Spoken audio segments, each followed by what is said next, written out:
Oui, bonjour à tous. Je vais vous faire une petite vidéo là juste pour expliquer quelques trucs concernant le Rig Veda, la civilisation de l'Indus et la connaissance en général. Euh, bon, pour l'instant, je mets ça de côté. Dans une classe, je suppose que vous êtes allés tous à l'école, dans une classe, il y a les bons élèves et il y a les mauvais élèves. Les bons élèves,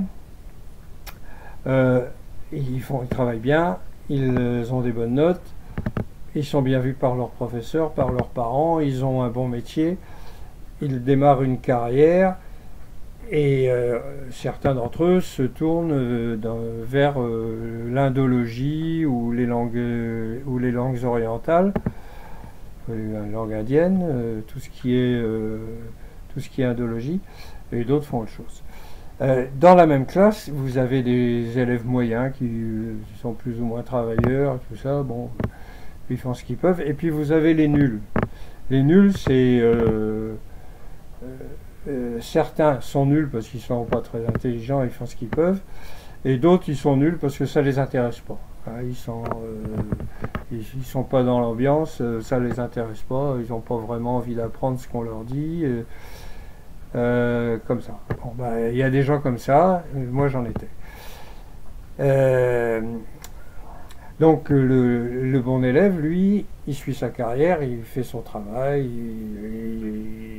il rentre par exemple en indologie. La première chose qu'on apprend en indologie, c'est les Aryens ont apporté, au cours d'une invasion, le sanskrit et la culture indienne en Inde il y a 3500 ans. Ça, c'est la base. Hein, vous voulez apprendre le sanskrit, vous allez voir le premier chapitre de n'importe quel bouquin concernant le sanskrit, le védisme, et voire même l'hindouisme.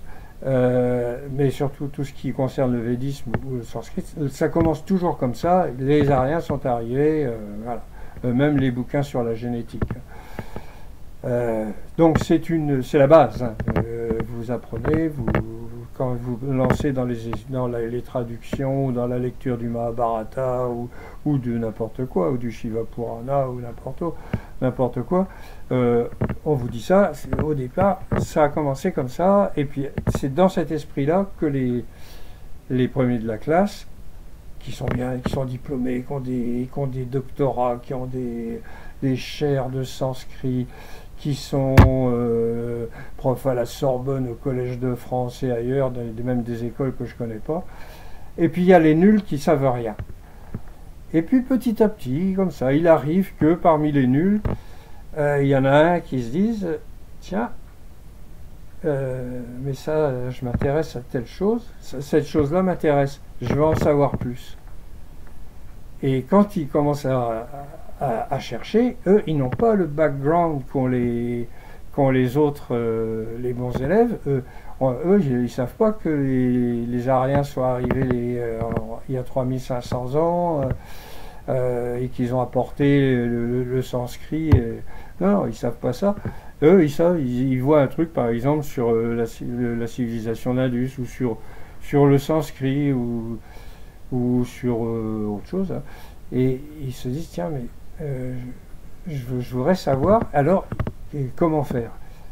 Eh ben, comment faire? Il n'y a qu'une solution, c'est la lecture. C'est une sacrée invention, il faut admettre. Grâce à la lecture, ils commencent à lire tout un tas de bouquins.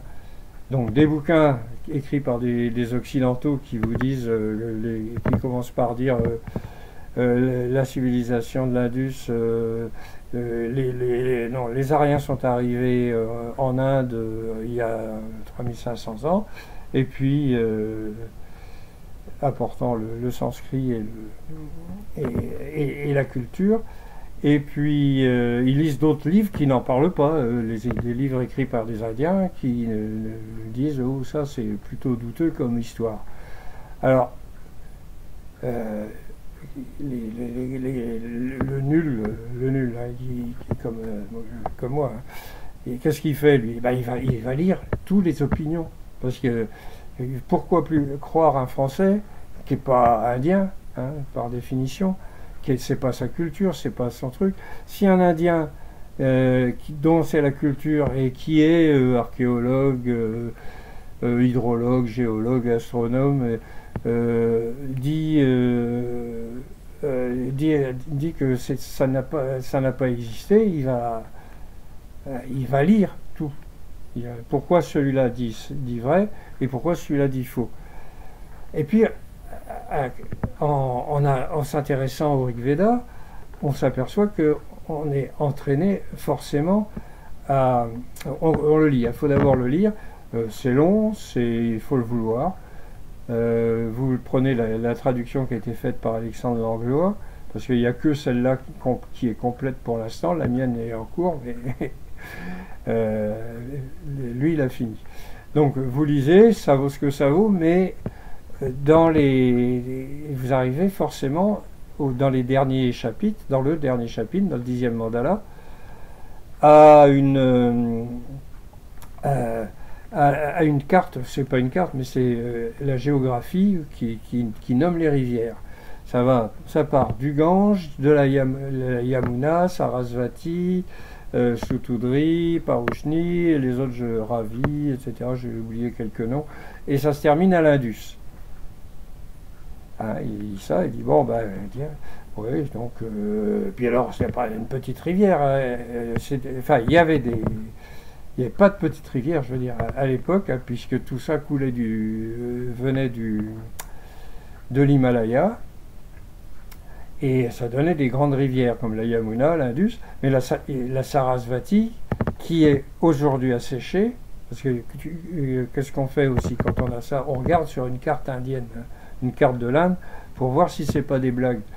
Donc vous regardez, vous avez des rivières, et puis là, il en manque une, la Sarasvati. Alors, bon, vous cherchez sur Internet et puis vous découvrez que la Sarasvati est asséchée et qu'elle s'appelait dans le temps, qu'elle s'appelle Gagar, mais que dans le temps, elle pouvait s'appeler la Sarasvati. Certains disent que non, certains disent que oui. Et comme là, vous avez dans le Rig Veda, vous avez la géographie qui est donnée par les rivières, vous dites, bah, c'est la Sarasvati. Bon. Et Sarasvati, ça vous emmène en même temps à constater que en archéologie, on a découvert le long de cette rivière asséchée tout un tas de villes, de villages. Il y en a des milliers, il y en a plus de 2000 en tout cas. Entre 2000 et 3000 ou 3500 même je crois maintenant, et que sur l'Indus il y en a beaucoup moins. Et puis en même temps vous dites mais là qu'est-ce qu'il y avait, alors qu'est-ce que c'est que ça, cette civilisation, et vous découvrez c'est la civilisation de l'Indus que je vais vous montrer là, qui se trouve là. Alors je ne sais pas si vous allez la voir, voilà, c'est toujours pareil, je suis pas très doué pour ça, vous voyez la tache orange là, c'est la civilisation de l'Indus. Avec Mohenjo-Daro, Harappa, et puis là, de ce côté-là, voilà. Non, c'est l'autre. C'est l'autre, j'ai dit. Voilà. Voilà. Ici. Voilà. Tout ça, c'est en Inde, c'est en Haryana. Vous dites, mais alors la civilisation de l'Indus et le Rig Veda, ça se passait au même endroit, hein, forcément. Alors, est-ce que ça se passait en même temps? Ça se passait à l'époque où la Sarasvati coulait. Est-ce qu'elle était asséchée pendant la civilisation de l'Indus? Ce serait étonnant, parce qu'ils n'auraient pas construit leur maison et toutes leurs habitations sur une rivière asséchée. Ils ne sont pas idiots. Donc petit à petit vous découvrez comme ça que ce qui est raconté dans les livres par les occidentaux qui ont suivi l'école, hein, où chacun remercie ses maîtres, etc. Donc tous ceux qui ont suivi la filière classique, eux, ils vous disent quelque chose qui ne tient pas debout. Hein, et vous leur demandez, alors quand vous leur demandez et que vous rentrez en contact avec eux, ce que j'ai fait moi, hein, j'ai contacté des gens, puis j'ai dit, sur quoi vous vous basez pour dire qu'il y a eu une invasion, parce que il n'y a rien qui laisse penser à une invasion dans le Rig Veda. Et ni sur place, hein, en archéologie, on n'a rien trouvé, il n'y a absolument rien, les Indiens le contestent, dans toutes les disciplines. Dans toutes les disciplines. Hein, et puis, alors on se fait traiter de nazis, de nationalistes, de connards, j'ai eu droit à connard. Il y en a d'autres, c'est mieux, ils se font traiter de nazis. Mais bon, un connard, c'est pas mal. Mais personne ne peut vous donner une seule preuve. Donc voilà, c'était juste un petit coup de gueule pour dire que cette civilisation de l'Indus plus le Rig Veda, tout ça, ça se passe en même temps et c'est tellement évident et tellement clair que il faut vraiment être borné et bouché pour continuer à soutenir qu'il y a eu une invasion il y a 3500 ans. Ça ne tient pas debout. Ça ne tient pas debout, et comme vous n'avez absolument aucune, comme ils n'ont, pardon, pas vous, comme ils n'ont absolument aucune preuve, sinon une traduction du Rig Veda, et encore laquelle, voilà, ça tient pas debout. C'est une connerie, et vous avez beau avoir tous les diplômes du monde, être décoré de la Légion d'honneur et maître de ceci et conférencier, titulaire de chaire et de choses comme ça. Si vous dites des mensonges, c'est pas la peine. Hein, la génétique, je regardais le bouquin là tout de suite, le bouquin de David Reich, c'est pareil, il démarre sur un mensonge. Il démarre pour le peuplement de l'Inde, par l'invasion par le Rig Veda, en disant que Indra a amené son peuple en Inde en combattant les indigènes, et il leur a donné de la terre et de l'eau, etc. Non. Ouais, donc non, c'est pas vrai, ça parle pas de ça. Donc tous ceux qui soutiennent cette théorie-là vous mentent. Pourquoi? Alors il y a beaucoup de raisons. Pourquoi? D'abord parce que c'est la tradition. Hein, on a appris ça de notre maître qu'on vénère parce que c'était quelqu'un qui connaissait plein de choses et qui lui-même le tenait de quelqu'un d'autre et qui lui-même le tenait de Max Müller au 19e siècle. C'est le premier qui a eu cette idée-là. C'est le premier qui a traduit le Rig Veda et puis il s'est dit « Oh, mon Dieu, une idée !» C'est ça, c'est donc la preuve que nous, les Blancs, on est venus en Inde pour apprendre aux Indiens leur langue, de leur apporter leur langue, parce qu'ils étaient trop cons pour en inventer une. Et puis on a apporté aussi la civilisation, la religion, notre littérature, et on a écrit le Rig Veda. C'est faux. Alors il y a ça. Et puis ensuite, il y a aussi les carrières.